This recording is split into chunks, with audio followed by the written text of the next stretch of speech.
sitwasobodde kujja live, that was Saturday, naye ate weekend tesobola kutusuuba kuba tuyitirivu nnyo ebiguddeyo wiiki eno nga tetusobola wiiki kutandika wiiki ndala lunaku olw'enkya nga tukyayina ebintu ebipayirinze apo biyitirivu nnyo betuyina okushedinga light actually ebyamakulu ennyo era nga ngambye nfunye wakadde olwaliro ku Sunday ngamba kansooke nzije oba live enaabeera ya panga ki naye at least byonna ebikulu nga tukoze eki nga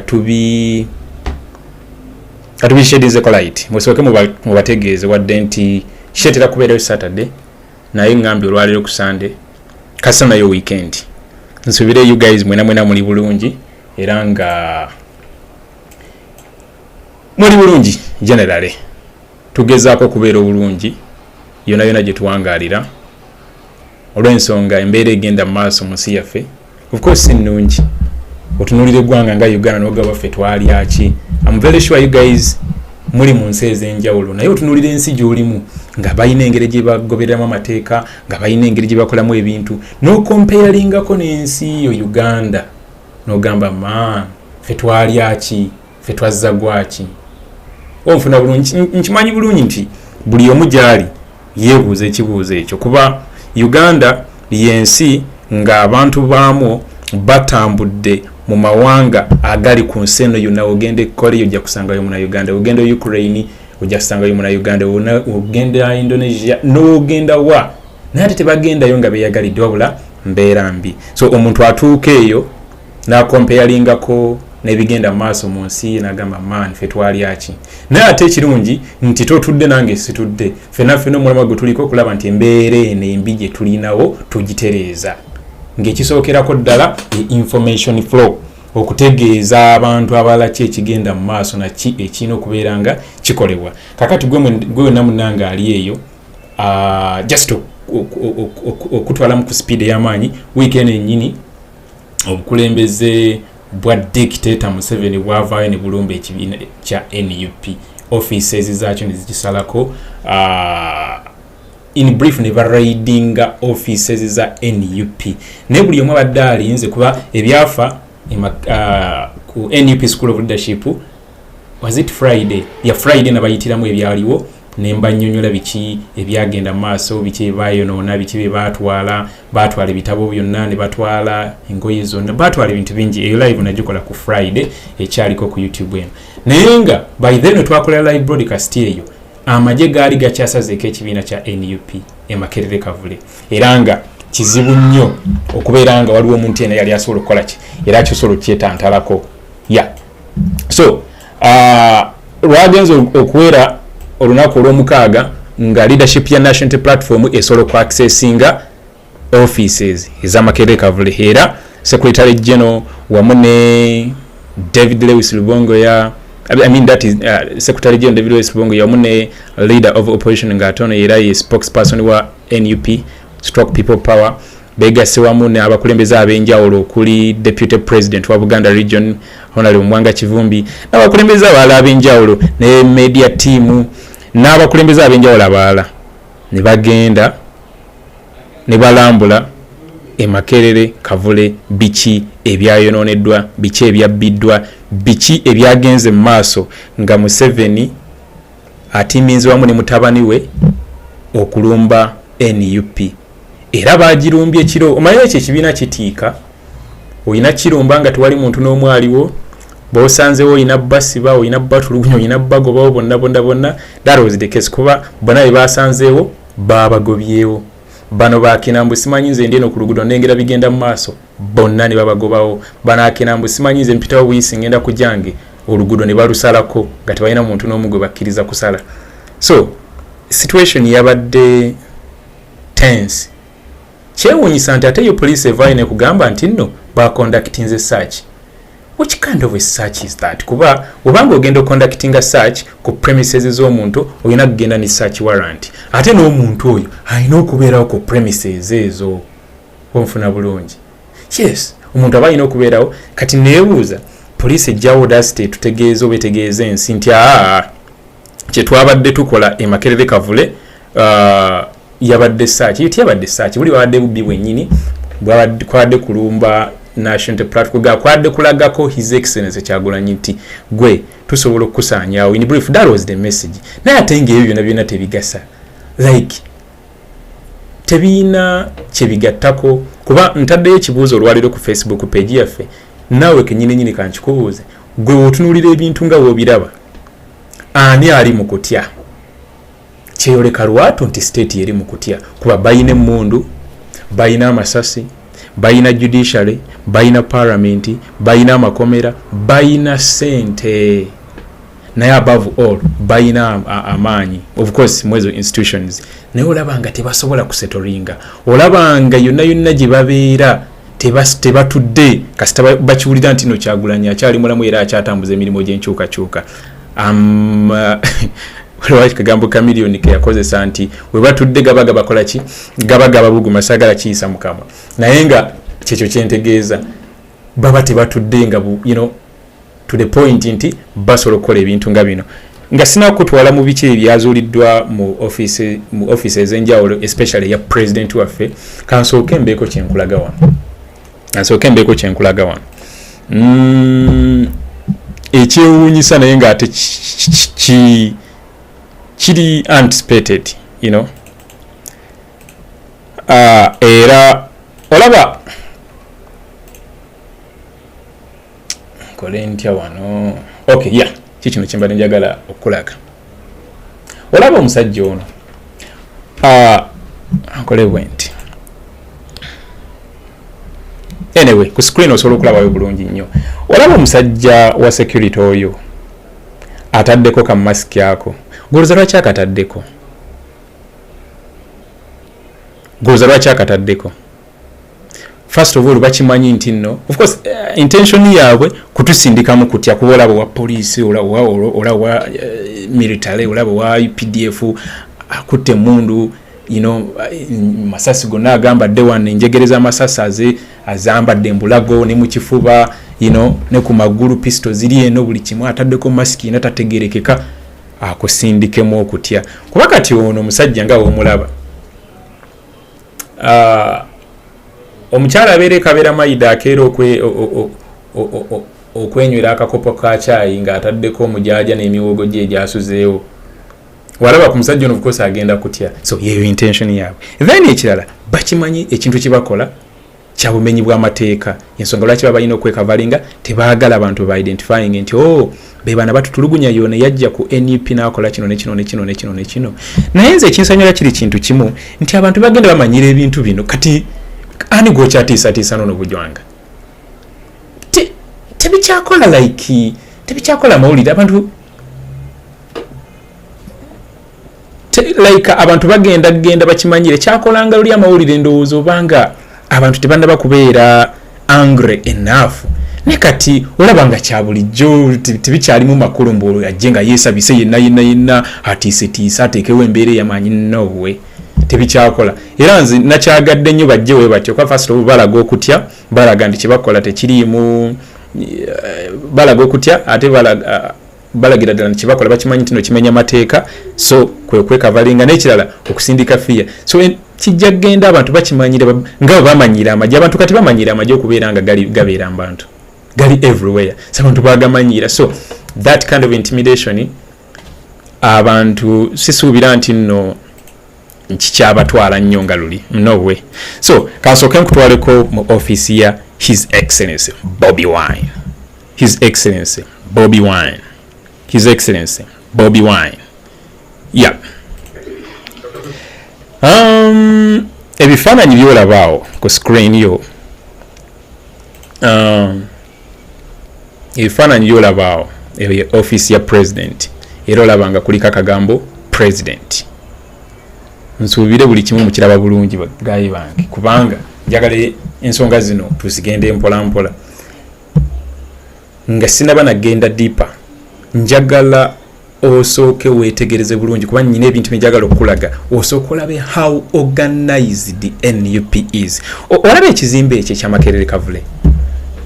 Gw'okiraba nga kiwanvu bwe kiti kirimu offices ez'enjawulo. Muli ne weebuuza biki ebiri munda omwo.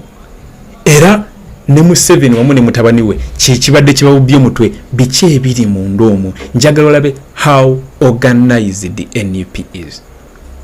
Buli department ina office yayo ng'ate eri fule furnished, eri fule buli kimu ekiri ekyetaagisa. Weba ya media buli kimu ekiri, ya secretary general buli kimu ekiri, ya mobilization buli kimu ekiri, ya president of buli kimu ekiri ekimwetaagisa oku executing emirimu egyo.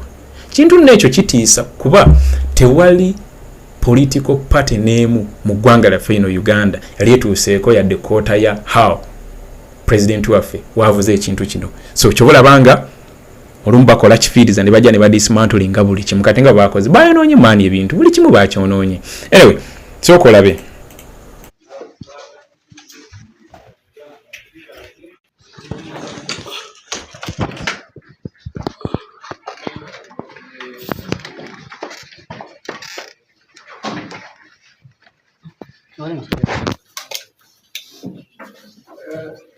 Avoid touching.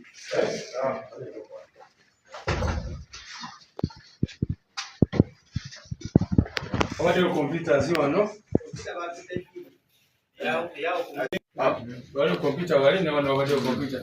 Wale kusisima kamera zi DVR zina bazitute.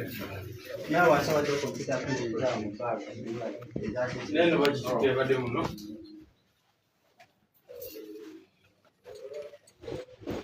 Wow.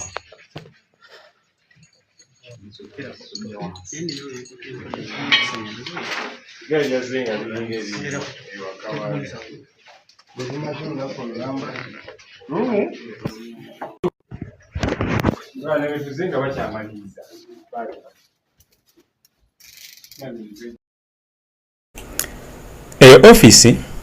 office ya president his excellency Kyagulanyi Ssentamu watula na executing emirimu gye mwawadde mu computer computer tekwabaddeko game z'abaana tekwabaddeko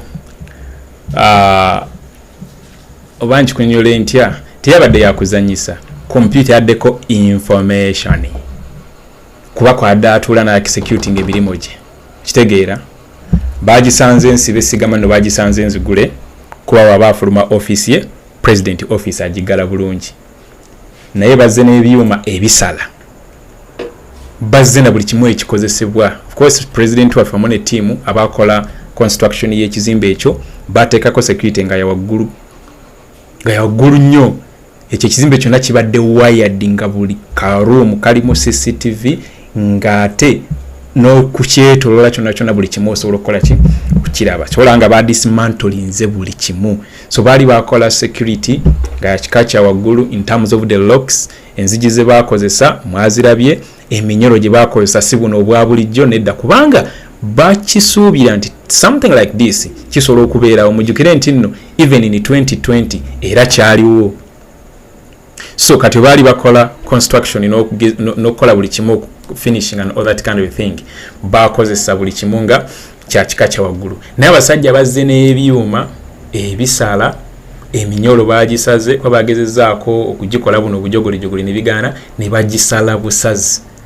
Omanyi okusala omunyolo for example kankugereze ku glass nga this is the handle nga gugulira wano ne bagusalamu wakati webati nga gubalemeredde ne kano ka machine akasala ebyuma so bakoze buli kimu kye basobola ne batwala zi computers n'ekisinga obulungi nti computers zino zibadde wired era nga ziri mu track baziteeka mu devices trackers. Era president actually gulo yavuddeyo bulungi nnyo n'ategeeza eggwanga nti temwefiirayo baatutte naye bagenza okizuula ng'ebintu byonna bye baatutte location of course zaategeereddwa dda ebifaananyi ndoza mwabirabye dda. Eno generation yaffe ndala mukko si bye biri ebyabwe bagezezzaako of course n'okuaccessinga devices ezimu naye tebasobodde. Tech team ya NUP yakoze buli kimu ekisoboka okubeera nga esecuring eyo information esobola okubeera secured okujjako eri yabadde mu hard copy. Omanyi omuntu wajja n'asitula empapula omuntu wajja n'asitula empapula n'azitwala ebyasolo bisomako nga we nalayi batutte ebya FNF ne South Africa mwabirabye mu office ya president yawo nduze mubirabye ne wano ku screen yeah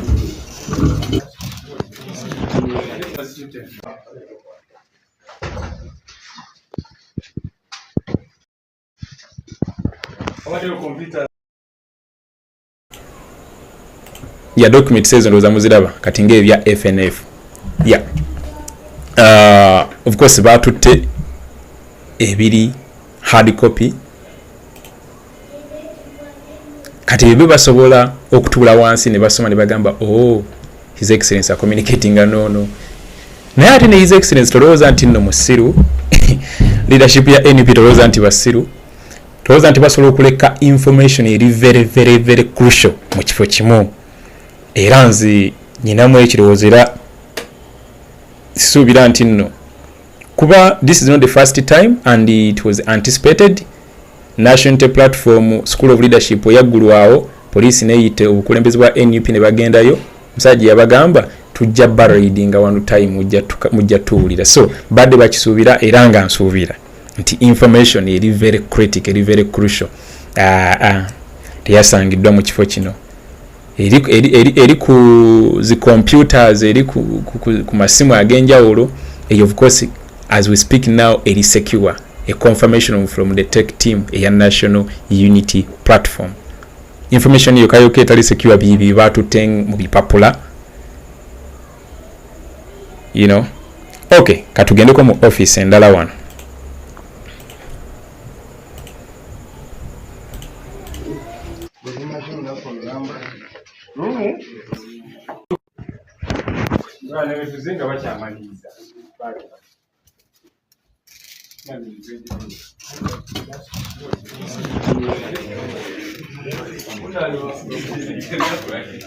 This is the area of the Debamenye office of president.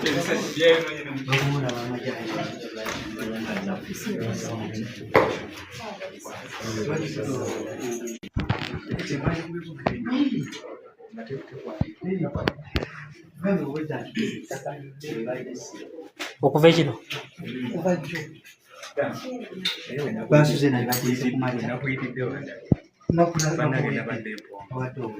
mayinja yasituse bwe yatandika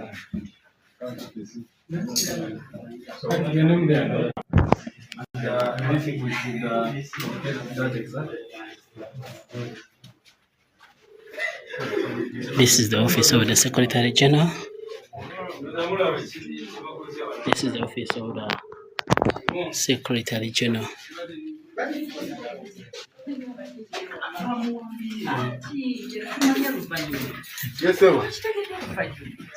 This is a section. Hey. Bamenye.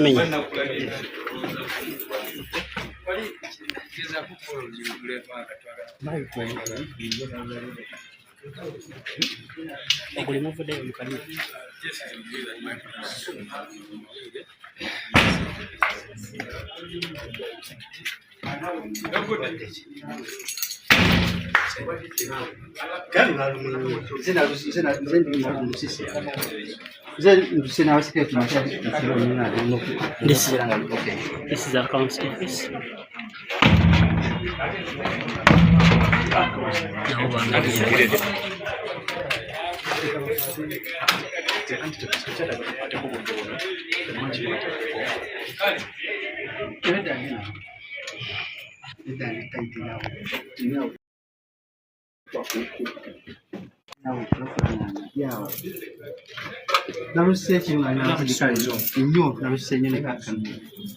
katenge gye balumenye kati agondi kanukero kinza kuketago sala busasi bagikoze eno nayo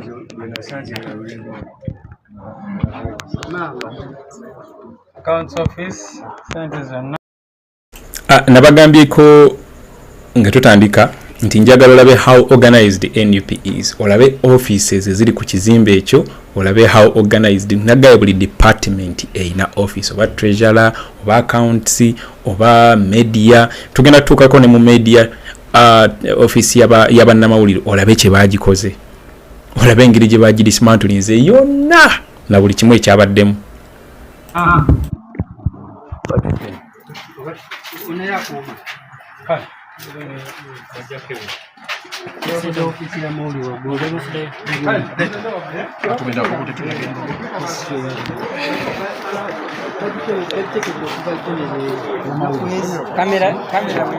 Kamera ya moto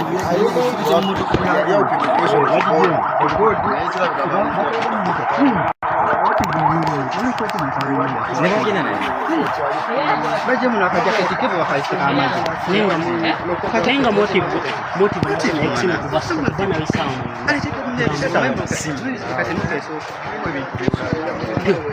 Musa. Nakadeni motive basawa. cheta bisi Gambo fuma.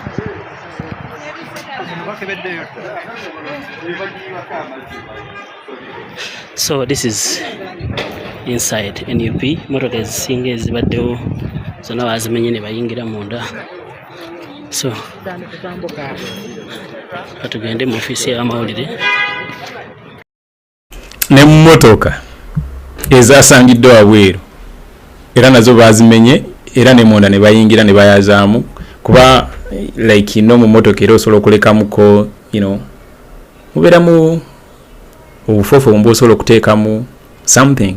Ne mmotoka nazo bazimenye ne baziyingira era ne bazaaza ne batwala byonna bye badde basobola okutwala.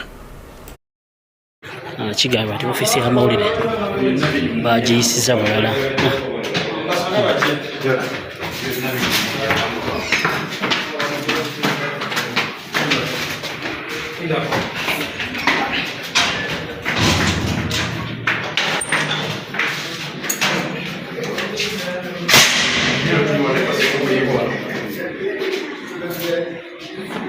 basazi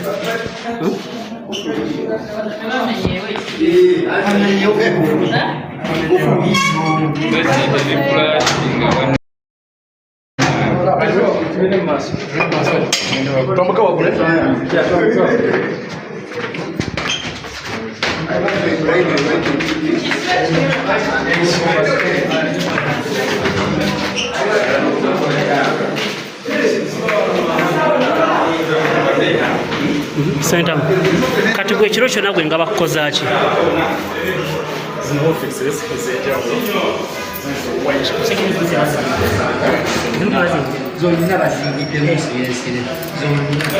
Zonna bazingiddemu. Twaligendedde ddala waggulu mu ofisi y'abamawulire ne tumaliriza nekyo. Tewali office n'emu gye baspayalinze.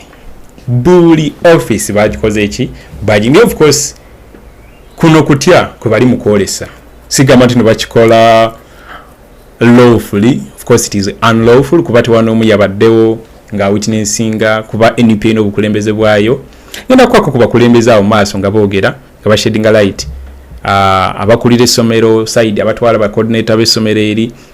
That's the NUP school of leadership ekamocha wamu ne wano wenyine secretary general bagenda kubako batugamba deputy president Joel Senyonyi ogenda kulya kibagenda okwogera ku nsonga eno naye nga tusoke tulambule offices zino olabe bulungi. So wali kibakoze yaba namawulire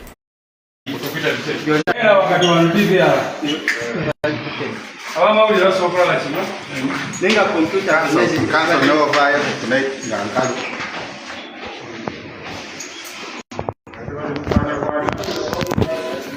Embeera eri wano.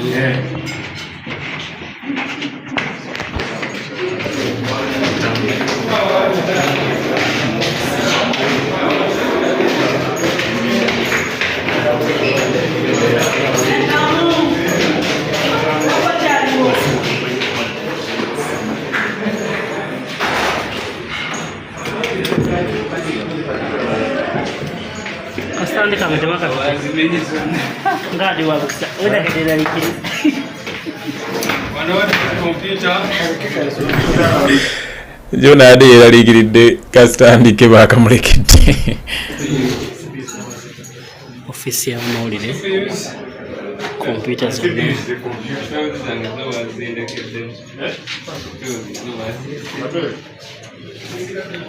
ofisi ya mawulire. CPU ze computer kati zino of course awo now about those computers like of course waliwo all in one like osobola okusanga screen nga like ngeri just screen wait monitor nenga buli kimu mwekiri like it's all in one, everything is inbuilt nga CPU is inbuilt behind the monitor. This time round just mubaddemu zi CPUs of which CPU ye computer screen just it's nothing byonna babitutte byonna mu department y'abannamawulire.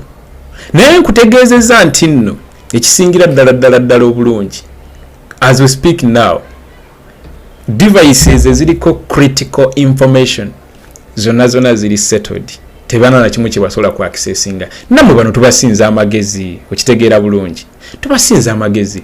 We are born in this generation, but generation eri nga ne internet naba kujja. I can confirm to Facebook yazze mu 2004, you know, TikTok yajja recently mu 2019, you know, AI yakajjajjo recently. So tuzaliddwa mu kine bine ffe tukidriving kibalabanga okutulumba batulumba with that magnitude of force nenga tetulina yadde akasaale ate otunafuna obusaale otunafuna emuntu. So basically information eri critical ku devices zino gumanya nti eri secure as of now, tebalina na kimu kibasobola ku accessinga. Yesterday bagezezzaako of course ku accessinga ko okuturninga on bagezeko ku loginga in mu devices ezimu nenga tebasobola security layers imperative nnyo eziri ku devices ezo. Naye tugende maaso olabe kye bakoze bannamawulire. This is a life.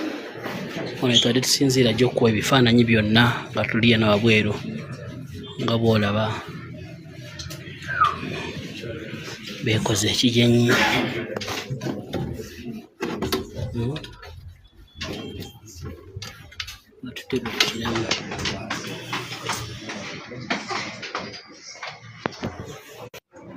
Yeah, that is the life.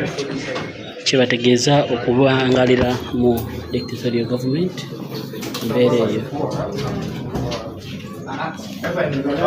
Mbeera twagala kwebaza wano twali tusinziira jjo okubuulira byonna twali tusinziira jjo okubuulira byonna byabadde bitambula. Computer za office endezimu nazo sikiri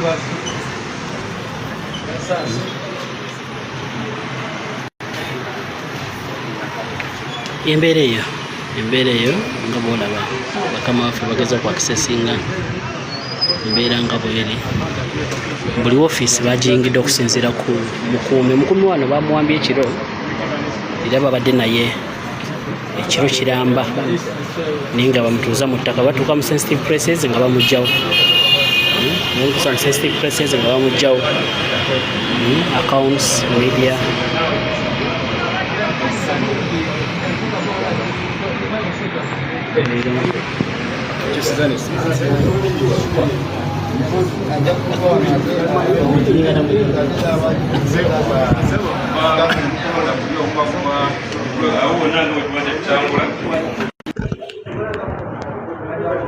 So olujja tukubera ku TV y'embeera eyo office zino zonna baza accessinze baziyingiddemu nga bw'olaba computer zonna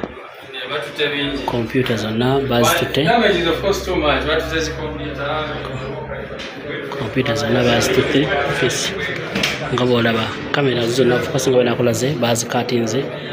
Buli office ebadde eba ne computer n'ebigenderako byonna tebakolekidde n'ekimu okusinga baagala kumanya information, baagala ku accessinga ki ekiri mu computer embeera eyo. Nemanyi ekinsanyula tebalina na kimu kibagenda kuzuula. Omanyi there is something these guys don't know. Nsiima mbajjukiza of which tukimanyi nti over 85% tuli below the age of 35. tetulabangako mukulembeze mulala mani turi gwe tomanyi na bumalirivu bwe tuyina like tuyaninga okulaba kweyo enkyukakyuka tuli more than determined so input gye tuteekamu mu kudriving ekintu kino kati bo balowooza nti no kati omusiru ayinza okuddaeyo n'agamba nti kati ojebbi kiraka waliwo amuteekamu ssente studio machines microphones biki kakiraka waliwo abazungu abamukola era actually oluvuuvu mu lwenawulira that was 2024 by then nali nkola live ne Uganda empya in this kind of a setting abaana abo babeera babiri simanyi bikyani abakola biki nowuliriza nogane bannange katubavuge tujja bavuga mujja kiwulira naye kisinga okunsanyula kiri kimu nti we are the one who's funding our revolution teri mu sente kuva walala wonna kubanzi jukira mu 2021 diaspora yavamu esente zisoba mu 1.8 billion goboloza byakuzaaga mu bana Uganda atebokka mu bana Uganda bokka mwe munjulira mwe abatugoberera bwe muba mukyajjukira mwangamba nzigule WhatsApp group ya JB Muwonge ne WhatsApp group enda we yajjula ntugulawo ne WhatsApp group enda nga JB Muwonge nga muri bana Uganda bokka abali UK abali Canada abali America mwasonda sente mwe kamwe kanga muziyisiza mu linnya lya JB Muwonge ne tugenda ntugulabu twakola ebintu bingi bana mwe era I salute you kati bambi we bayimeri abazungu babateeka mu sente no tula no gamba anyway nze bozi ngebyo nze binsanyula busanyuzi Moses bwayo ye yali treasurer wafe by then era nga yatwa report bulungi nnyo mu buli kimu lwakuba Kazibe Bashiru ye yatubba Kazibe Bashiru Moses Mbayo yamuwa obukadde bwali bubiri agule cameras za president abaziteke ku motoka ku dashboard bulungi hata omusajja sente nazirya buli awa kachabangu ne kajjawo era paka otwamuwabiri wa president ensonga ne bazituulamu ne bamusesemyayo sente ezimu nenge ezimu yali akoze ekinzawo na yawukanira ne Kazibe Bashiru awo abala bagenda okwawukana naye mbusimanyi yasirika takyayogera biki nganze nayawukana naye dda kubanza ekikola kyokka kiyakola anyway yesi show tugende mu maaso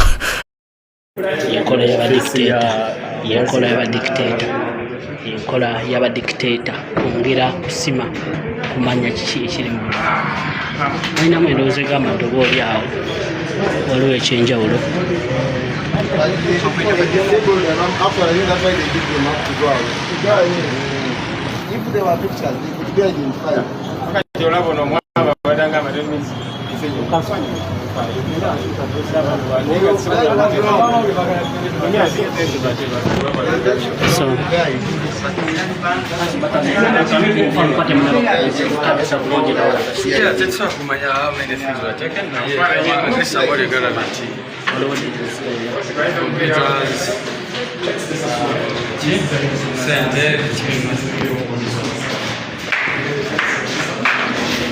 so mulungi atugabira ku Getu TV embeera eyo tujja kuba buli kimu banga etali awala tujja kutegeera damages obuzito bwazo bwezenkana okusinziira ku bakulu bano enkola y'emirimu gye bakozeemu dakiika entono nyayo mayagado ekyasigadde ttiimu entonotono kyokola abataddewo ekibeera ne basooka ne bagobawo bantu era olina kukola byakakyankalanyemu awo obadde just kweterezaamu bo bavuddewo lumu tusanze ttiimu esembayo lwevaawo ttiimu esembayo lwebadde evaawo so embeera eso bakama waffe eno ye NUP munda abakye bakoze buli document weeri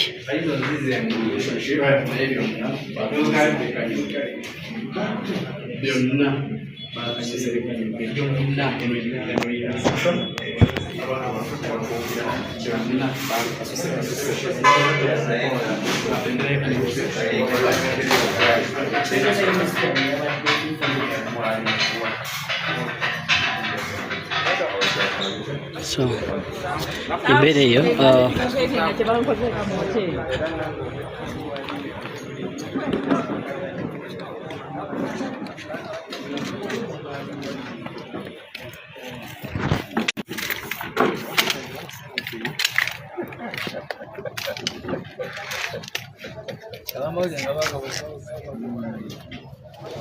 Kenneth.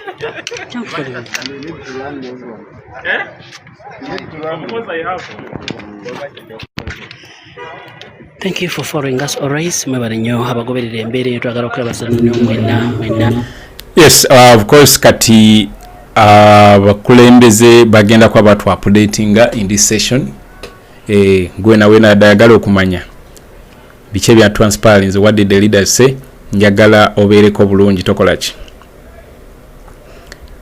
Abu Baker from Beijing. You guys, thank you from wherever you are watching this live broadcast from. Mwebale nnyo. Main sponsor waffe ekibiina kya NUP n'obukulembeze bwacu bwonna tubwebaliza ddala kuba mwe muli bakabi obukulembeze bw'ekibiina mwebale nnyo mwebale ddala twagala kubaza baka Kampala Bukyala Shamimu Malende munamateeka webale nnyo nawe gantikero tugende muweereze twagala kwebaza mukwano gwaffe era mwanyinaffe Nalebo Alice Nanyongi omwenyendo mukungwe twagala kwebaza nyobolere ddala kwata bukwasi twangwe naawe nambona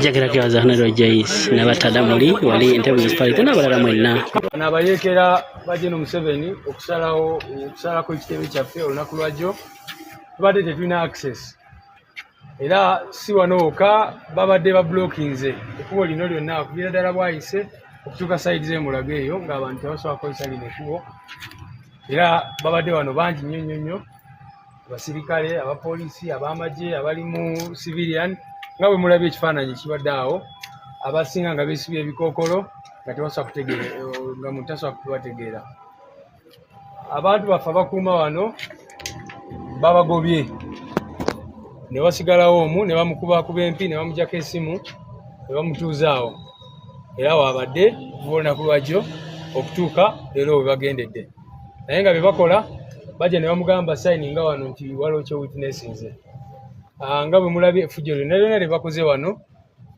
ne batwala kompyuta zaffe mu offices ezisinga ne batwala documents ze tutanategeera kubanga mukiraba twakatuuka wano mulabye embeera eriwo tetunategeera documents ki ze babadde interested in naye mulabye buli wamu wona batuuseeyo ne mu ceiling ne bagendamu tetusobola kumanya kiki kye baplantinze wano tetunasobola kitegeera accountant waffe yategeezeza nga bwe mulabye office ya accountant neya national treasurer abadde alina sente zituyambako okukola emirimu gy'ekibiina ezisuka mu miliyoni 3 ezibadde wano mu cash nazo tezirabikako kati bazibbye era nga bwe babbye ez'ekamooca mu dduuka ne bajjamu miliyoni 2.5 ne wali ne bajjamu miliyoni 2 so ne wano sente ezibadde wano ezikola emirimu eza mobilization biki byonna bazitutte tetuziraba batutte ensawo ne batwala bingi nnyo registers ezimu tetubadde tulinako details zaffe ne batwala CCTV cameras nga bwe mulaba ne badestroyinga CCTV cameras zonna ne batwala internet infrastructure ne bagidestroyinga ne batwala n'obulala zikompyuta bagenze nga bajjamu zi hard drive eziriko information yaffe era tebabadde wano okane mu kizimbe ekyo kyemulaba nakyo babadde bagenzeeyo mu kizimbe ekyo ekirala kyonna nakyo ne bacheckingamu ne batwala byonna bye batutte. Now, njagala nkooperatinga katono nnyo nti Secretary General wayogera ku kigambo internet infrastructure.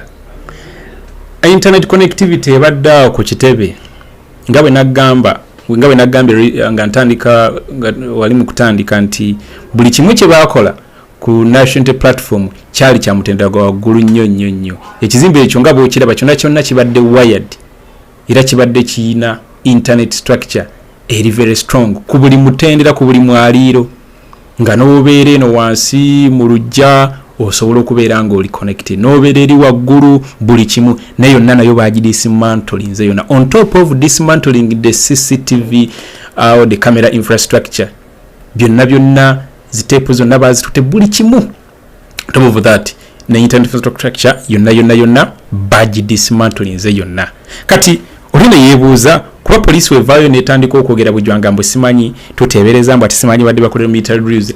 How does a military drill, of course ekitalina na kituufu, connect with the dismantling and internet infrastructure, a CCTV?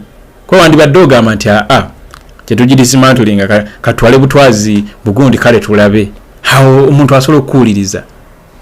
Anyway, kiri very sad naye nga that is the reality.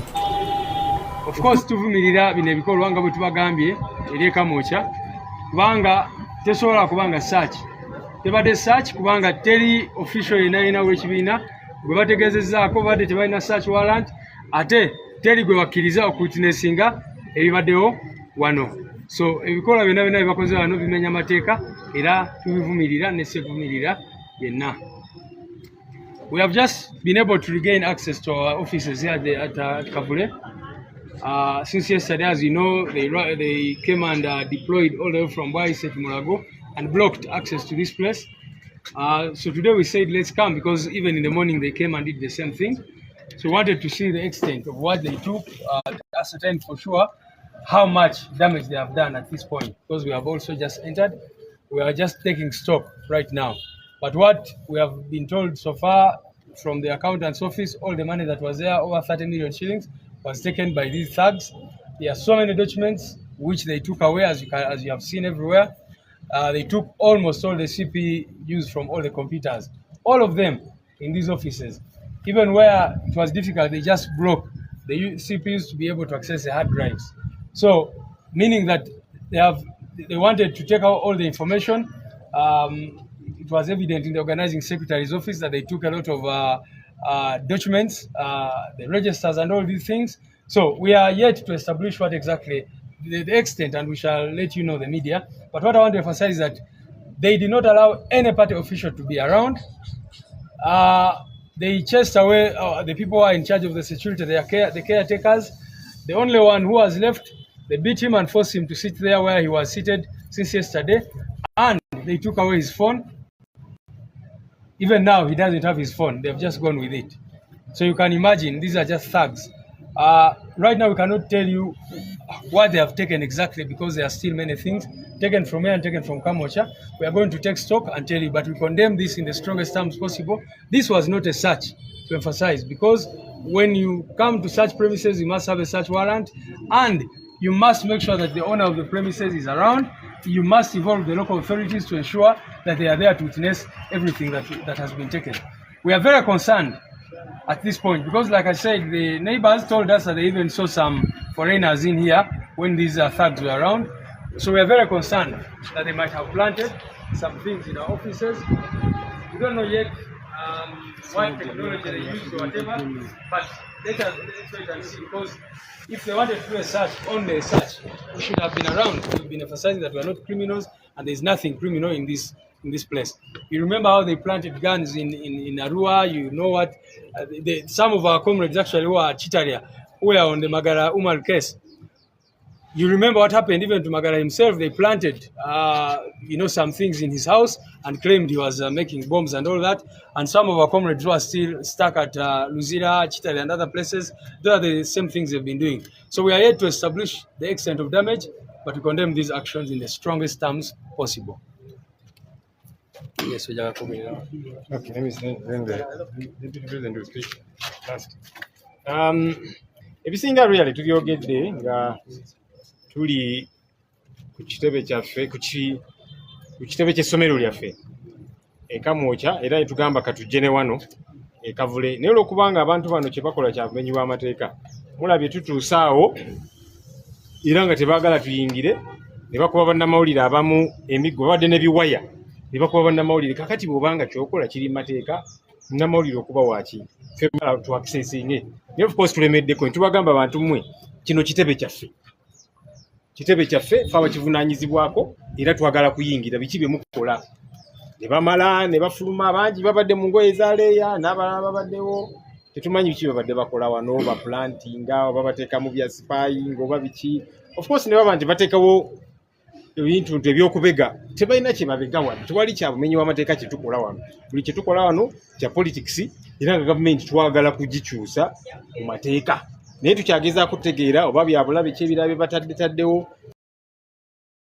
By the way, ensonga eri very important kuba bana abasajja tebasobola kuleetawo basimanyi ba Asian kind of a people bali nnyo good mu hackinga biki nokola bujwanga oyo bwatyo ne bwatyo tebasobola kuleka kifo ekyo nga tebalina kibata nga tebakibaginze gwe yagala gana kkiriza lekayo ekyo kifo kiri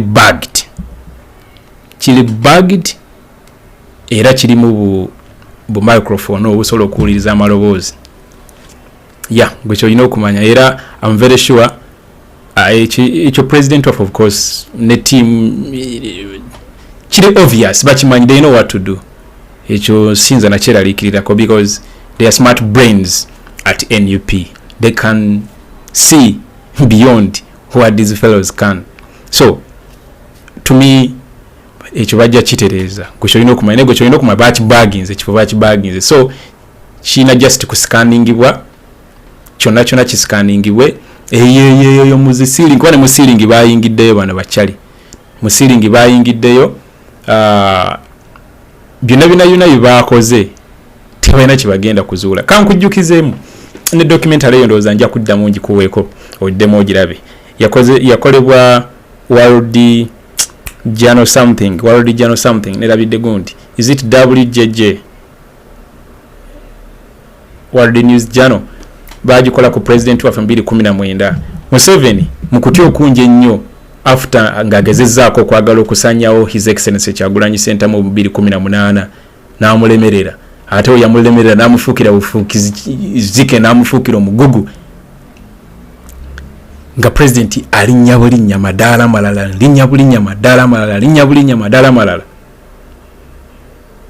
kibakola ne batandika okumubeera nga bamusurveilinga ne bateeka cameras ewuwe ne baziplantinga ku miti gy'amasanyalaze ku mitititi ne bateekawo nga baagala kuwuliriza Kyagulanyi ayogera naani baani abajja ewuwe babaginga ekifo kye kyonna to the point nti ne WhatsApp accounts ze ne baziyingira. This is a reality. Nja kuddamu kupera documentary nja giteeka ku Facebook page one of these days nja giteekayo just okujjukiza ntera okwagala nnyo bajjukiza ebintu bino nga ku Friday when bajjukiza raid gye bakola mu 2020 mu October nga 14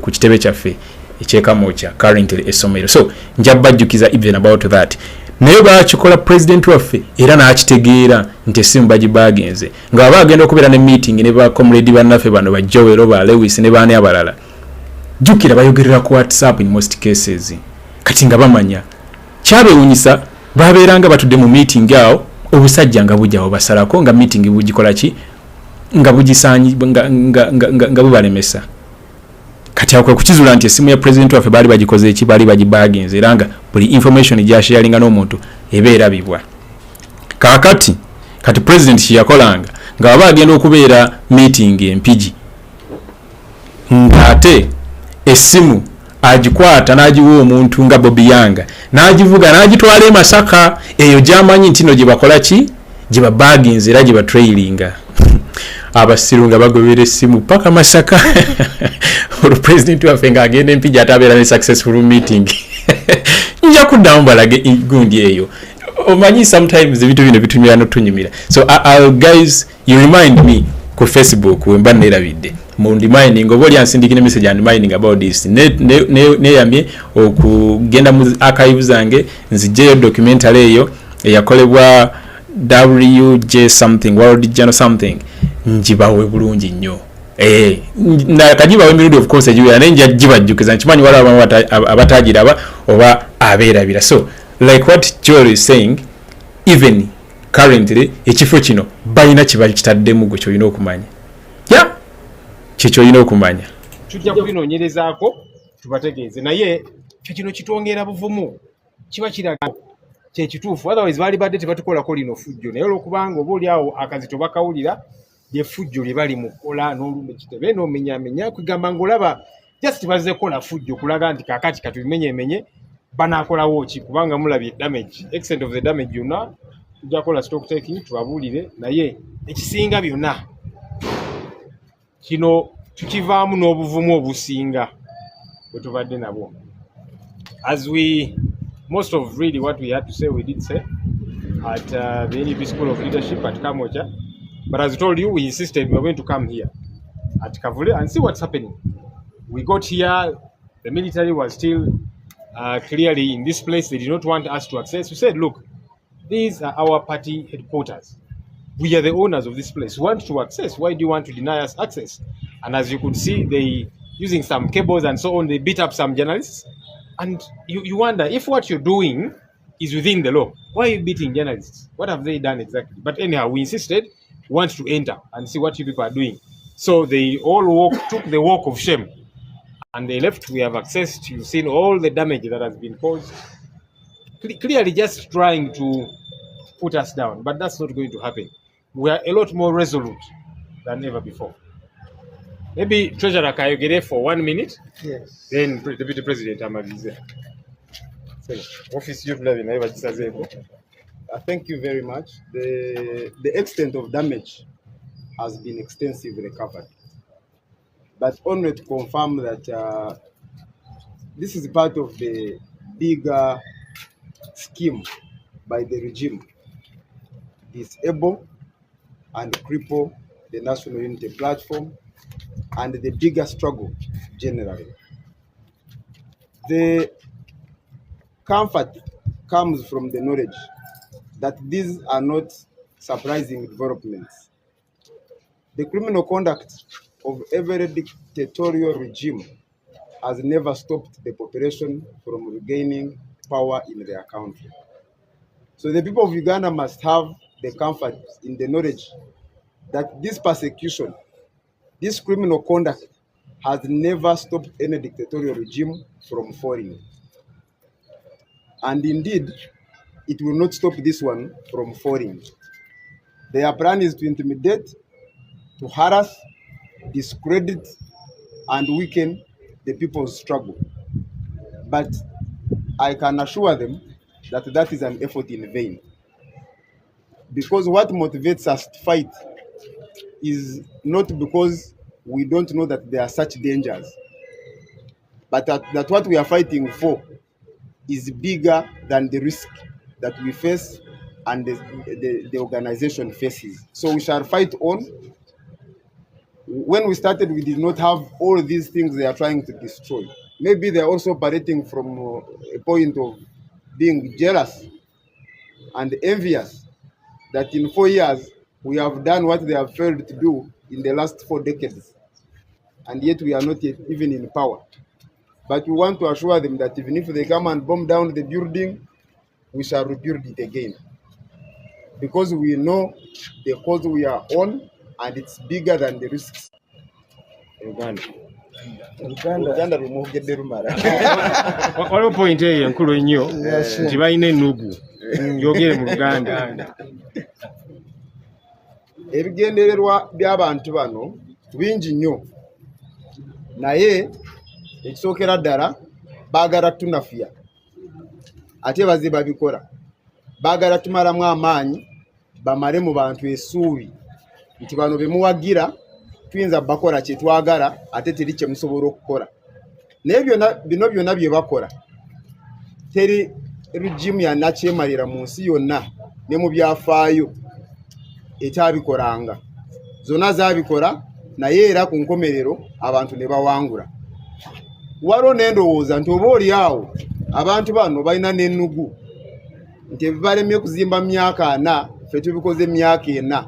Ekitebe mukiraba ekya NRM mukimanyi, naye twagala bategeeza nti ekitebe kino ne bwe bakikuba bomu ne bakisaanyaako era tujja kuddamu tuzimbe, kubanga ffe omulamwa gwe tuliko tugumanyi ate tumanyi nti munene nnyo kusinga risks eziri involved. Deputy President, One, I think what the treasurer doesn't know. The difference between 4 and 40 is the 0. So when they compare themselves, the 4 is common, but they have 0 the other side. And that's the difference. That 40, you compare it with 4, you add a 0. So for them, they have 0 and you have a 4, and therefore they think that it's a loss. But generally, you look at the spirit. Bwetuyita omwoyo n'ogamba bano abantu abakoze bino bantu ki baakulirawa baabakuza batya kyekibaleetera okukola bino kyomatira kimu kyokka nti be bantu nga bwe nayogedde aliya abamativu nti ensi yabakoowa n'olwekyo bo balowooza nti bwe banaakola bino epate saamu omutima n'omwoyo be baana abato abalina obudde obungi ennyo mu Uganda balowooza nti bajja kutta omwoyo gwabwe. Ne mu buli struggle Mandela akyogera, Martin Luther King akyogera, Gandhi akyogera, the indomitable will to succeed. Omwoyo ogumaliridde ogutadda maki mabega tegulemwangako kufuna kikola ki kyegwagala. N'olwekyo ebibadde wano byonna nga treasurer bagambye kibeere ekizaamu amaanyi buli omu waali nti bebango tumaze ogifumbiikiriza kwerwanako ng'onkadde kuteegera ku luzzi. N'olwekyo tubawo obuvumu n'obweyamu ti tetudda mabega, no retreat no surrender. Tetugenda kudda mabega mirimu gye tukola oba tusalenda limu. Nze ndowooza buli omu alinayo enkoko ye nga tutuusizza wano mu 7 kati ng'ekibiina kya myaka ena n'ekitundu kyekyakabeerawo ne kikola bino bye kikoze nga bino byalina okukola. Ndowooza buli omu addemu amaanyi gy'ali ti olutalo tunaatera odutuuka okululinnya ku ki ku nfeete. N'olwekyo this is the moment that should inspire other than cause a loss of faith and heart. And we must take heart from the fact, as the treasurer said, that dictators, this is the common script. Everywhere it's the same. And actually we are working, trading on the same path which other dictators have done, and therefore President Yoweri Museveni and his dictatorship and his leadership and his military is coming to this low end, and they are going to end badly. So let us not be intimidated. Let us move forward. As I stood here one day, I said, here we come. And we are going to be with them for a long haul. And I think our people out there, we are near. We have never been closer and near to victory than we are today. Because this is clear cowardice and an admission that they've lost it. So let us stand up, dust ourselves up. Whatever the damage they do, every time they put us down, we must have the capacity and the capability to stand up and raise again and move forward. Victory is just the other corner. Thank you, the leader of the opposition, Joel Sanyanya. Yes, of course, that has been the deputy president for Buganda region. Mujukire nti ye Matayo yakwata munva yakwata mu kisawo kya sente z'abana Uganda. President amugamba fe tweddira buli bwanguzi ya ekifo ne bakimugobako yadde yagalo kyeremezaako boy yagalo kyeremezaako oyo boy kwa yeremeza ku kya commissioner era nga nakati sebo yeyita commissioner oba commissioner nga yasindikibwa yani kuba obitunulira ne bikola ki nibikusobera wewe itoyite ekintu kyotali ekibiina ekyakusindikayo wakivaamu dda n'okivuma bubi nnyo nnyo n'omukulembeze waakyo n'omutyoboola kyokka atolemedde ku kifo kye baakusindikamu ng'ate baakugamba okiveeko. So munnange yayagala okweremeza ku kya deputy president nakyo naye president n'amugamba watuyina constitution yaffe ate ekyakola bulungi ne bamugoba bamuwa obudde obumala kuba we bamugobera si we ba appointingira omuntu omulala bayisawo kebbanga balawo baanadde engulu naye later on leadership nekola decision era nga Honorable Mwanga Kivumbi ye deputy president waffe wa Buganda region. Message ye ogiwulidde bulungi era office ezo zirabe bulungi eza treasurer eza accounts eza media eza president mobilization buli office yabavubuka zonna bazimenye zonna ne baziyingira buli kimu ne bakibba. Kakati waliwo akantu kessa kulaga luli ku Friday nga nkutwala nga nkulambuza essomero lya National Platform bikibe bakolayo.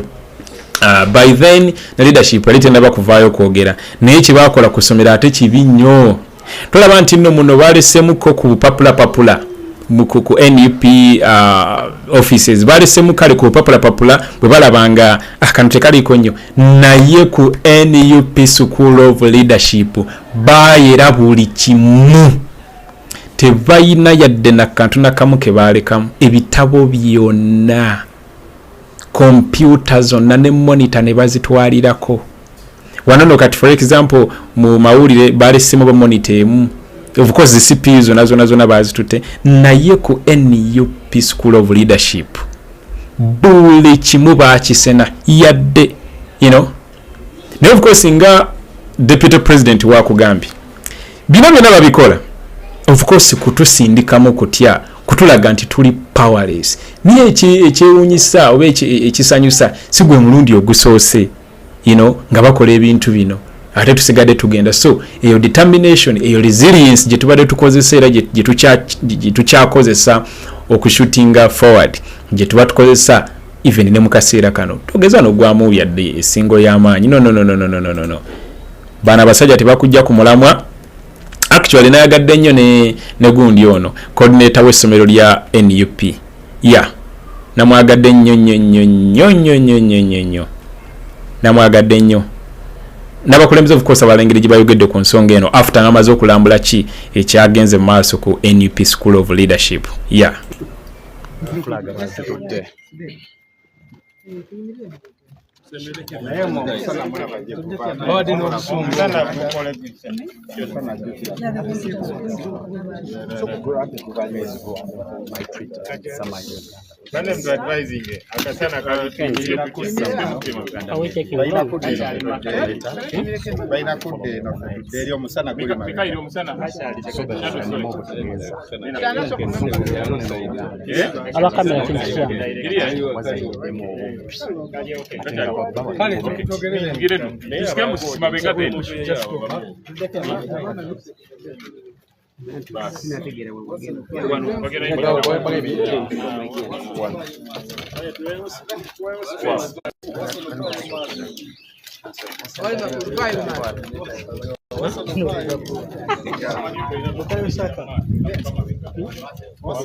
So those are leaders.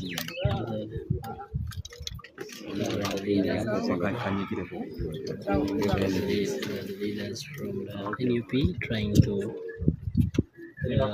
read the situation around Makerere, so around Kamucha. The passion that took place yesterday went around, so we went here from them. The head of this institution, Dr. Kaija. You are set to go? Kaija, we go. Okay, I'm starting, right? Yeah. Okay. Kaija Doreen, the coordinator of the National Unity Platform School of Leadership. And today we want to talk to you about what transpired yesterday at the school, at the premises of our school. One, there was a siege off at around 3 p.m. in the evening, and roads were blocked as the security operatives, that we would call them security operatives, sieged off the place, forced their way inside the school, and began to do the vandalization of all our properties at the school. First, they invaded our offices, took our properties, the computers, the laptops, and of course we had money within that office, the money that helps us to run the operations of the school on a daily basis. Around 2 million was taken off from the office. We had properties like the projector that helps us in conducting the sessions of our students. All that was taken away. And of course, they moved on to all down to the other classes, breaking through them and vandalizing the properties, more so the property of the students. But before they moved to the classes, they moved with the data of our students that we have. Of course, both with the computers, but also in the hard copies that we had or that we had prepared to run the school. So all that was taken away with them. They forced their way through to the other offices, the president's office of the school and our classes. And I think it's been vividly enough with what we've already shown you, the operation that has taken up in this very place. Of course, properties have been destroyed, windows, doors were shattered, our cameras were put off, and all the other properties that have been helping us to do the monitoring and also the coordination of our school. Yeah, and of course we had put up our library, a full stock library, and all the books that were there were also taken away. And so our worries would have been, why would a security force personnel be behaving more of a hooligan? Why do you move away with books? Because there are no coordinations. Why do you, if you need a message in at least the tech, it would be the computers, that would be fine. Then why do you stretch your hand to move with books? Why do you stretch your hand to have our other properties damaged? So this was not a search like they've already communicated to you. This was a vandalization that took place. It was more of a bandits operation that happened at the school. And we want to send a very strong message that this is the very first time that they're doing this at the school, but they had already done that before in 2022 at our premises of the party quarters. I think that was here. So we want to send a very strong message to the security forces that the more you continue to behave like bandits, you may leave us with no option, but also be used against you. Thank you very much. Okay. So, Joe, amaje ne police n'ebitongole ebirala bye bakolaganira wamu nabyo basazeeko enguudo ku ssomero lyaffe. Bwe bamaze okukola ekyo ne bagoba abantu ba neighbor bonna era ne bayingirira essomero lyaffe. Mu kuyingirira essomero lyaffe bazze bamenya buli kintu oba buli luggi lwe basanzeewo era ne basookera mu ofiisi yaffe ekulira essomero lyaffe ne bajjamu ebintu bye tukozesa nga computer, nga projector, ne batwala laptops, ne batwala ne documents ez'abaana ze tulina ku ssomero, ebyo byonna ne bakuliita nabyo. Era nga tebannakola operation eyo basoose kujjako kamera zaffe, si zaffe zokka ne bannayibba babadde ne kamera era bagenze ne bazimenya ne babajjako storage yonna gwe babadde balina. So ne beeyongerayo ne badda mu library yaffe ebeeramu ebitabo ebiyambako abayizi baffe mu kuyiga n'okutegeera ensi yaabwe, ne bamenyamu era ebitabo byonna ne bakuliita nabyo. Tebakomye okwo ne bagenda mu kiyungu ne bayingirira ne munnaffe awangalira ku ssomero lyaffe ng'ali kuuma, ebintu byonna ebibadde mu nju ye nabyo ne bagenda nabyo. So bavudde awo ne beeyongerayo mu ofiisi ya president waffe ne bamenya era ne bajjamu kompyuta n'ebintu ebirala ebibadde mu ofiisi ye ne documents ezibaddemu ez'omugaso nazo ne bakuliita nazo.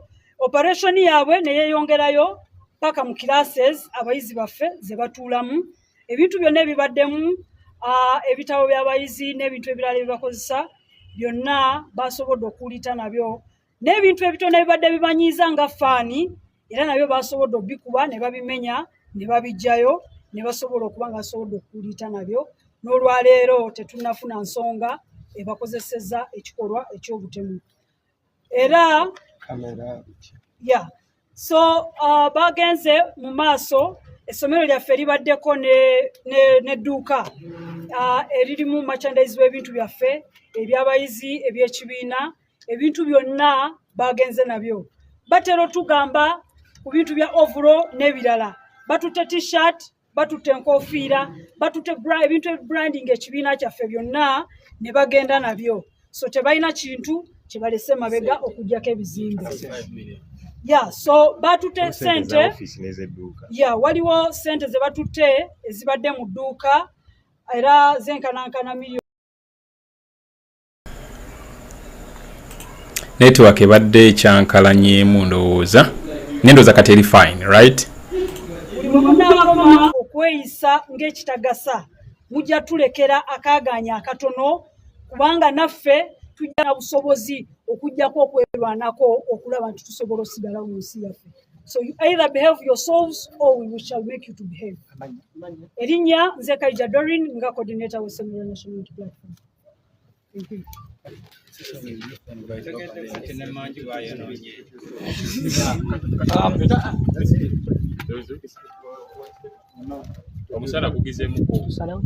But I can organize very quickly. What do you decide? You are the people with cameras. The picture is really bad.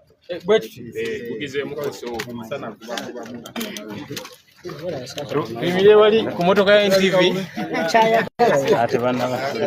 Kale banange basewo ne banyabo embeera eri egenda mu maaso giraba mu ggwanga lyonna. Olunaku lwajjo mulabye nga balumba kitebe kyaffe ekyekavule era ne bajja ne wano. Tubadde tuba updates president waffe okusingira ddala abadde updating eggwanga ebigenda mu maaso naye ge tubadde tusembeyo okufuna nti abantu abalabise nga abagwira abava mu mawanga oba ga East Asia oba nabo balabikiddwako kitebe kyaffe ekyo nga bayingiddemu. Muli bannamawulire mukimanyi bulungi nga babagobyewo. Tetulina official yenna ow'ekibiina abadde kavula olunaku lwajjo oba olunaku olwaleero nga gyali alaba bye bakola. Bafulumiza statement ne bagiyita search bwe baya kubeerawo first of all olina okujja n'ekikakasa nti oze kusaachinga ate nomala n'okola ne search certificate n'okitulaga naye nnyini kifo alina okubeerawo. Kaakati wano teri abaddewo. In fact bwe basanzeeko ne ba security baffe babagobyewo ne bababuzaawo. Kaakati nga byonna bye bakoleze wano ono munnaffe Dorin byayogeddeko teri abadde aliwo ng'asobola okubiwitnessinga. N'olwekyo babadde babbi tebabadde ba security nti baze kulaba ebigenda mu maaso, babadde baze kunyaga ebintu byaffe ebya National Unity Platform. Library yaffe ebaddemu ebitabo bingi nnyo bye twainvestinga mu ssente nnyingi. Bw'owulira computers ze batutte, internet gye bavandalizinze, cameras n'ebirala, kiba kitegeeza party ya investinga ssente nnyingi mu bintu ebyo byonna naye olunaku olwaleero bayingirawo ne bakolera efujo byonna. Bakyagenda mu maaso n'okuwamba abantu baffe. Muganda waffe yakireewo olunaku lwajjo bamututte wakaawe. Era statement yabwe of course ebadde ridiculous. Tugenda kuvaayo twogere ku birala naye bagamba nti simanyi military drills wano kigenda mu maaso kusoma. Tumanyi bulungi nnyo nti ne wano we tusomeseza babaddengamu ne spies era ne baspy babe basobola bagamba nti kintu kyonna ekimenya amateeka era singa wekiri bali badde batuyita bulungi nnyo ne batusamoninga ne tuexplaininga. Mujjukira bulungi nnyo lino essomero bwe twaliggulawo bwe tuti poliisi yatuwandiikira ne tugendayo era bwe twatuukayo eyo oyo Frank Mwesigwa yatugamba nti essomero ngenda kuli raiding sometime. Lwaki bakola ebintu bwe bityo? Kubanga baagala kutiisatiisa abantu, tebaagala tuorganizinga. Effe nga NUP twabateereddeko challenge y'amaanyi, balaba tuli organized nnyo, tulina essomero lyaffe litambula bulungi, tulina ekitebe kyaffe kikungaana si ba NUP bokka naye n'abantu bonna ab'enkyukakyuka. So byonna bye bakola tumanyi baagezaako okutiisatiisa era tukikondeminga oba tukivumirira in the strongest terms possible. Tuli mu kuwaayamu ne bannamateeka baffe okulaba ensonga eno bwe tunaagikwata kubanga kikulu nnyo ne bakomyawo efujjo. Mujjukira bulungi bajja wano kati ejo statement gye bafulumiza bagambye balumbye ebitebe byaffe kubanga bawaddeyo military drills. Mu 2022 bwe balumba ekitebe kyaffe mu 2020 bwe balumba wano mwenna abamawulire mwabiraba military drills zaaliwo naye bajja wano ne batwala umbrellas ne batwala mujjukira batwala signatures ne twali tukungaanyiza eza president waffe eza nomination era nga twesanga mu kaseera ako nga tulina okunoonya endala. Mu biseera ebyo babba ssente ze twali tukungaanyiza okunominatinga abakandidate baffe. Kakati tetunatuuka kavule kulaba biki bye batutte kubanga bemanyi ekitebe kyaffe ekikulu kiri kavule. Jo baneiba batugambye nti balabye nga batwala okutya bw'ebintu computers n'ebirala kubanga bakyaliyo tetunakirizibwa kutuukayo. So naye kati ku ssomero lino mulaba efujjo ery'amaanyi lye bakozeewo. Magezi bannamateeka mwagala kuzzaako nakyogeddeko we are discussing with our legal team to discuss a way forward.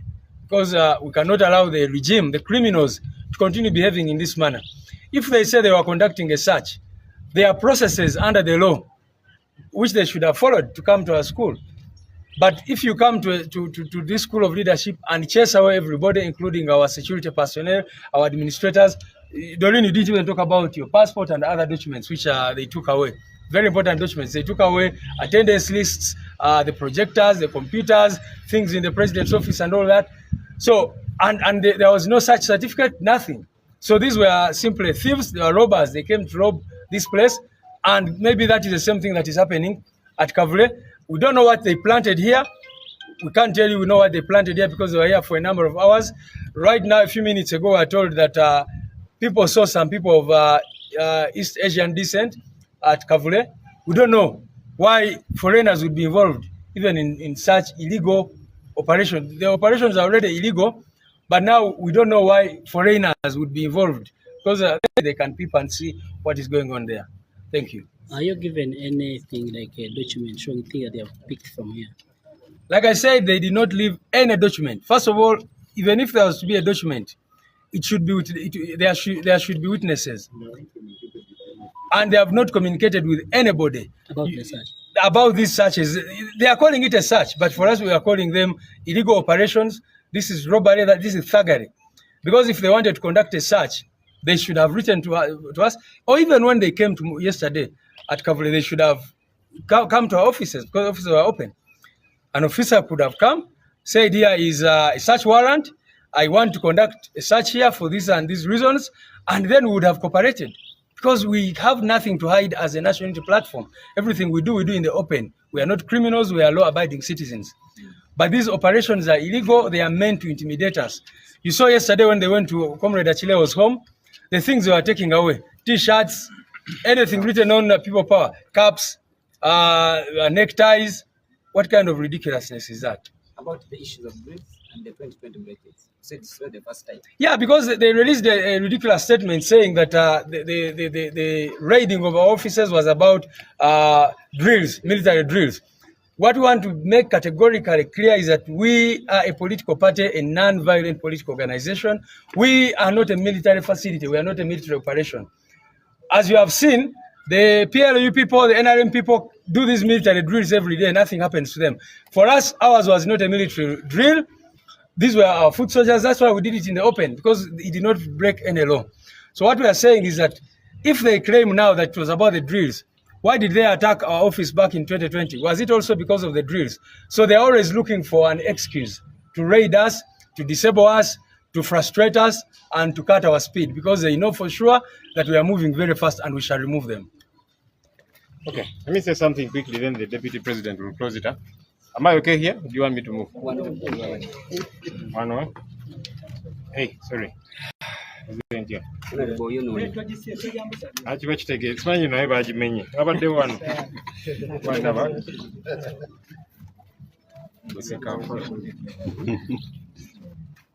okay okusookera ddala tuvumirira ekikolwa eky'obumenyi bw'amateeka ekyokulumba essomero lyaffe wano n'ekitebe kyaffe. Mulaba nti bakola ebintu bino okusookera ddala mu bumenyi bw'amateeka naye nga bagezaako okutusala speed, baagala batumalemu amaanyi. Kitagenda kubeerawo. Bino bye bakola ffe bitwongera buwongezi buvumu okulagira ddala nti tetuliko wetukutte we otunywereze ddala. Kubanga ng'abantu abalala bonna bwe boogedde nti bw'oba kale olina ky'oyagala okunoonyerezaako, lwaki tebaatuwandiikira ne batutegeeza nti kale tuzze twagala kunoonyereza? Tetwali kigaanyi kubanga ffe tuli kibiina ekiwandiike era tutambulira ku mateeka. Poliisi oba ne military bwe bajja wano bagala kunoonyereza kola search, tituyinza kubagaana. Naye kiba kikulu ne tutambula nabo, kiki kye munoonyereza, mututte ki, mutaddewo ki, naye mulaba bajja ne bagobawo abantu bonna wano ne Kavule kye bakoze. Ne bagobawo buli omu, ne bayingira ne batandika okumenya, ne bamenya enzigi, ne bazisala, naye olwokubanga bazze n'obusungu bungi.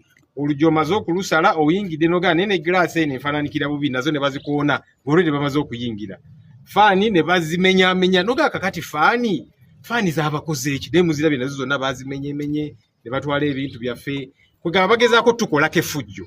Ndowooza oluusi gavumenti eba egamba abantu bano katubakoleko effujjo tulabe kiki banaakola oba naavaayo ne bateekawo embeera naki kumanya ennyindo bw'oginyigiriza ennyo egy'omusaayi niffe tuli kibiina kiwandiike tutambulira ku mateeka tugenda kwongera bwongezi of course tubanja ebintu byonna bye batutte naye tugenda kukola buli ekyetaagisa okulaba nti emirimu gyaffe gisigala gitambula okusoma wano tugenda kuyimirira n'emirimu gyaffe ekavule tewali kye tugenda kuyimiriza of course mu bibatwala ebintu ebyokukozesa sente naki byonna bitusala speed naye era tugenda sigala nga tumuvinga kye baagala okukola era bakikola ne luli nga tugenda mu kalulu nga baagala batusale speed bagikendeeze bitulemerako kakati olw'okuba nga omwaka gw'akalulu gutandise oba oliawo kye bagezaako okukola abantu bano katugende tubacyankalanye tetugenda kukkiriza kucyankalanyizibwa tujja sigala nga tumuvinga oluva wano tugenda kavule kubanga twagala okutegeera kyekiriyo wano olwamaze okukola effujjo ne badduka kati ekavule yo bakyalemeddeyo tugenda gendayo katusuubire tebatulemesa ate kuyingira kitebe kyaffe kubanga nekye bakola kyonna nti kale olina byokola byosaakinga tulina okubeerawo nga bannyini kifo ne tutegeera kiki kye mukolawo biki bye mututte era ku lwaki byonna nitubiregisteringa ne tusayininga obulungi nti batutte kino na kino na kino naye kati bakoze effujjo ne batwala byonna bye batutte ne bakwata omu ku bakuumi bafaawo ne bamuyisaamu n'empyawo bagamba sayininga wano musajja awo tubyasayininga tabitegeera n'oluzungu talumanyi bulungi ne bamugamba sayininga kati baagala okwekwasa ekyo nti abantu bano twakola saaki era nabo ne bakkiriza ne basayininga ani yasayininze ekibiina kirina obukulembeze lwaki temwatu involvinze kugamba lyeri effujjo lye bagezaako okukola naye ffe tweyongera bweyongezi kukola kye tulina okukola kubanga kino kiraga nti bano batiitiizi we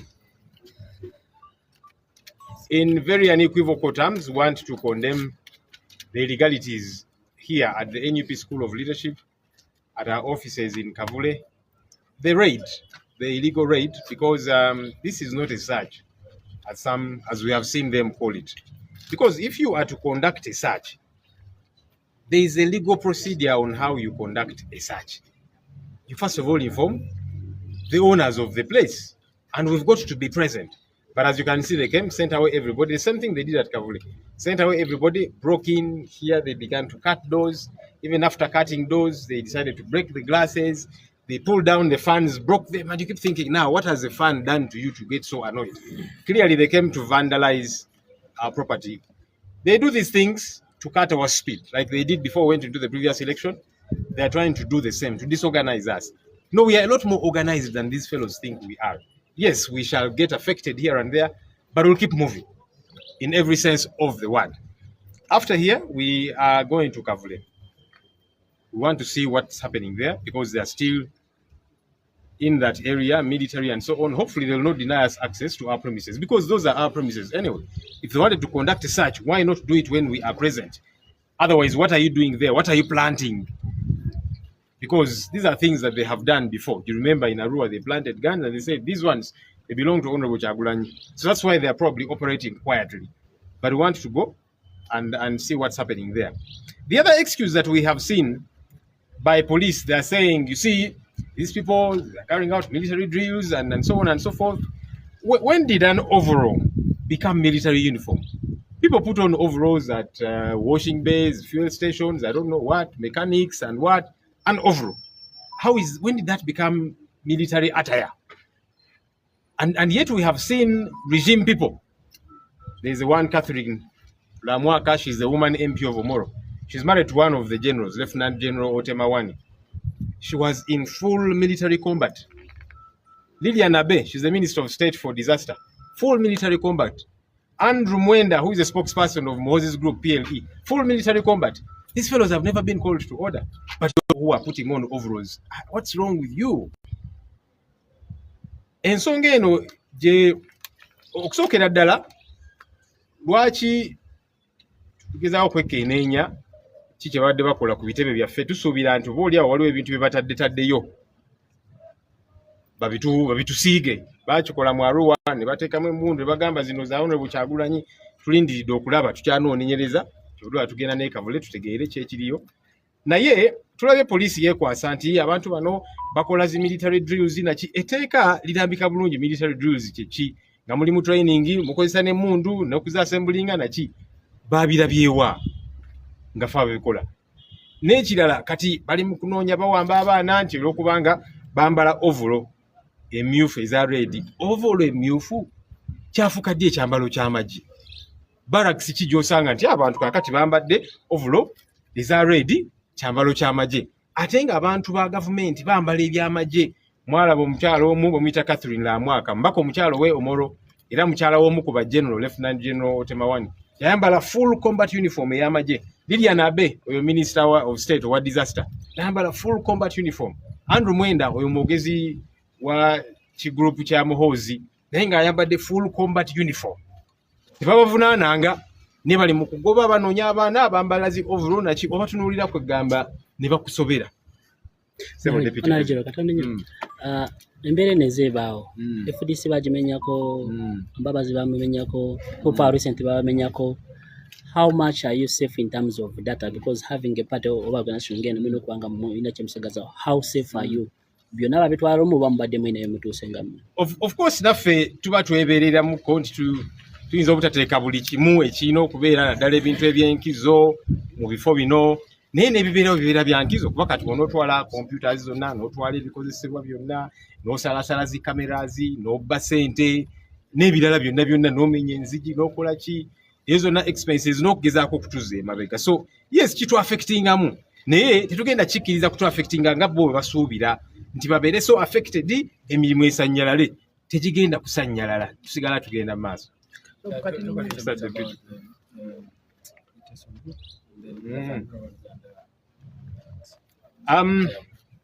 Tukyalina bannaffe abakyawambiddwa in fact ne leero bawambyeyoko abantu baffe abamu nga beekwasa kimbuza amagye ate nga aba gavumenti bo bambala combat uniform ez'amagye tewali kibatuukako tugamba muto abantu baffe tebalina musango yadde abamu be bakwata ne bana aba Electoral Management Committee abakyala babatadde wakyaliyo Rovans Lwanyaga wakyaliyo Eddie Kayabula wakyaliyo n'abaana abalala bakinobe akireyo bamukutte Smart Muyuda n'abalala bakyawamba n'abalala olwaleero ne bagaddafi baani ffe tugamba nti bw'oba oteebereza nti omuntu azizza omusango teeka lirambika bulungi omukutta otya era omututtewa mu mbuga z'amateeka seeyo muzito kya kyemba kati bano babatwala eyo ne babatulugunya eventually ne babata tebabadde na police bond kitegeeza bye bakola bya bumenyi bw'amateeka tubanja abantu baffe kubanga tebalina musango.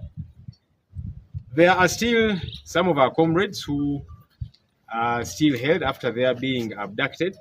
We are still demanding for these our people because they have committed no offense whatsoever, and that's why some have been released without any charge. Chairman Nyanzi, Masi Warukamba, Rahma Juma, and others. But those that they were abducted with, Rovans Lwanyaga, Eddie Kayabula, they are still in detention. And others like Chinobe, Achireo Chivumbi, Smart Muyudaya, Gaddafi, and others, they are still abducting people simply because they wear red overalls or that kind of thing, as if that's a criminal act, and yet people of the regime who are non-soldiers wear full combat uniform. So we are saying we demand the release of our people. As we have said several, if you think any of us has committed any offense, there is a clear channel how you arrest them and where you take them, not to a torture chamber. We saw the shamelessness. Yesterday we had a group of some elders from Teso sub-region who came to connect with us as a party. They do have their concerns. Of course, they do support us and they want us to raise our voices a lot more on their behalf, because many of them war claimants in Teso, in Acholi, and so on. They have not been compensated by government as should be. And those are the discussions we're having with these people. But as they left our premises, they were abducted, taken to Wandegea police, held there all through the night. People who are 80 years old, 85. Surely this regime should have some sense of shame. But they were also harassed there and so on, and then eventually released with no charge. So you can clearly see a regime that is in panic.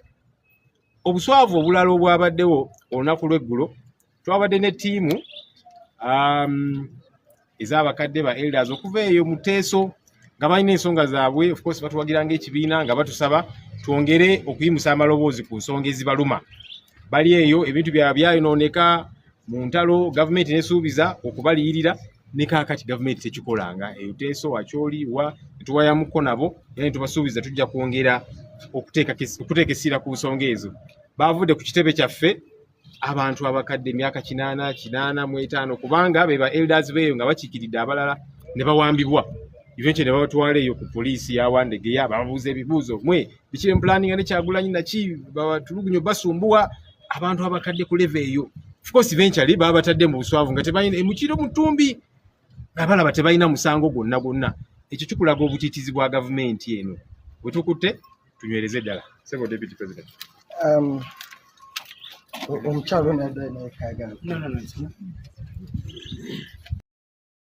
Yes, Joel abaami babadde agamba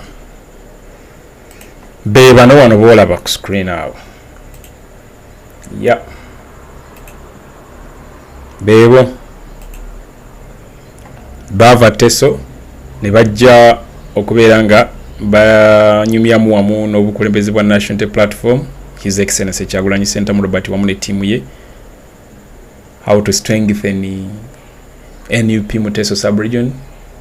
Baali basoba 40 olunaku lwennyini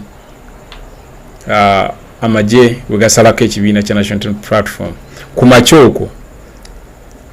This meeting took place between these elders and leadership. Yeah, that's what Joel was trying to shed light on. Naye bwe baamala ne bakwatibwa nga Joel wakugambye paka Wandegeya ku police station ne basooka ne bababuuza kajoyijoyi w'ebibuuzo. Mubadde mukola kino Kyagulanyi? Kiki mu planning? Ani abataddemu ssente okuva e Teso okujja e Kampala? I think my colleagues, but one critical thing maybe which I need to speak to. If a regime loses its way, and because the way to govern, you either govern when you persuade people, you are loved, or you are feared. And I think after 40 years of Museveni's rule, he has reached a conclusion, and he's now sure that he's no longer loved. Therefore, he strongly believes that he can rule out of fear. And give it to NUP.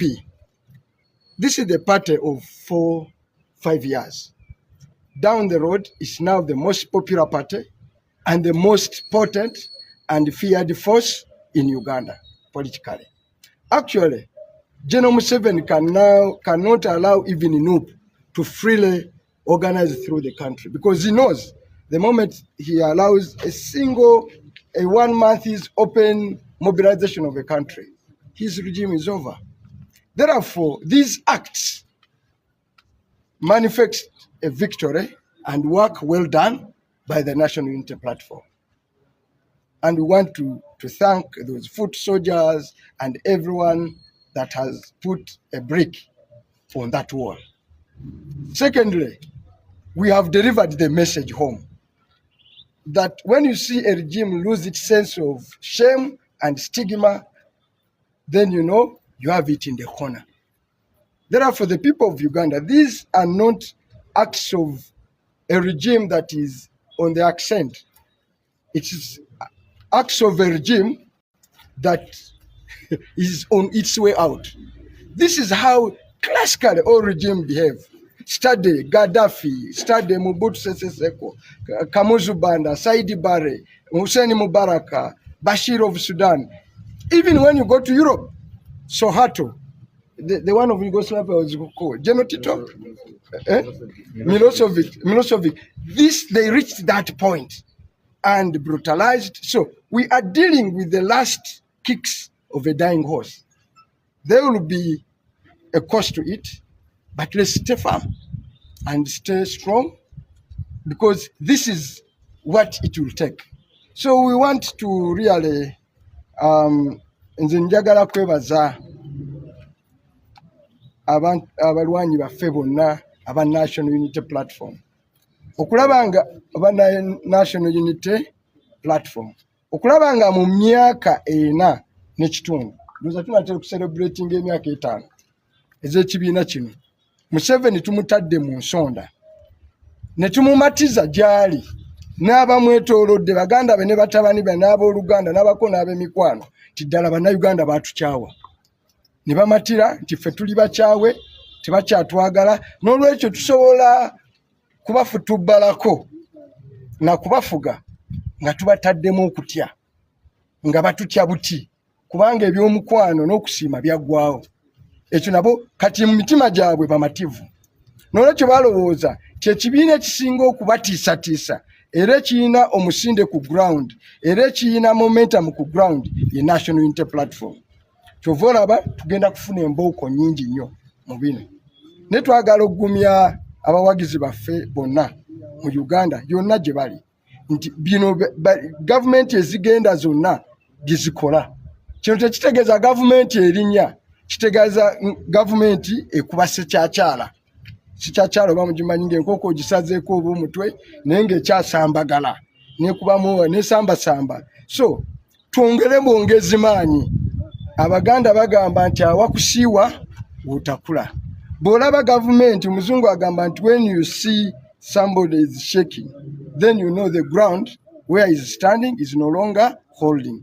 Therefore the people of Uganda instead of fear should drop an inspiration tufunemu obumalirivu obwenjawulo twongere okugenda mu wajja kubaawo omuwendo ogujja okusasulirwa bannaffe abamu baabata bw'ogenda ekavule ndowooza ebipande byonna kati tebaabijjeeyo tulina abantu be basse nawe abadde abatta ebbanga lyonna